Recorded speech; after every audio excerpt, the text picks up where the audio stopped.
તો સુરત હુમલાના આરોપીનું સરઘસ કાઢવામાં આવ્યું છે। અંગત અદાવતમાં હુમલો કરવામાં આવ્યો હતો, જ્યાં પોલીસે 5 આરોપીઓને ઝડપી પાડ્યા છે। જે વિસ્તારમાં હુમલો કર્યો હતો ત્યાં વરઘોડો કાઢવામાં આવ્યો છે, જ્યાં પોલીસે આરોપીને કાયદાનું ભાન કરાવ્યું છે।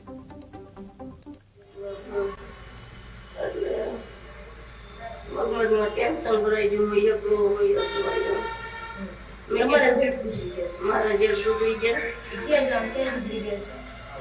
तो मैं 5 दिन लगी गया ये नहीं कह रहे तो અહીંયા भी हमारे જેટલા છોકરા એને પડી કે તો મને નહીં આવતા શું કામ ઝઘડો છે ઘરનો એ ઝઘડો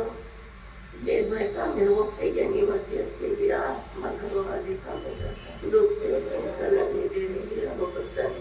એને તો અમે શું તેનો વિચારતા રહેતા બોલો નતો થાય થાકી ગયા એટલે મારતો તો મેં સીધો હાથ પકડી લીધો તત્વને મારી હાથ પકડી લીધો અથવા શરીરથી ભાંગી ગઈ એ પકડો હાથના જોકથી ભાંગી દીધો પકડી ગઈ ભાંગી ગઈ એ ડોને મારી લીધું એને એમ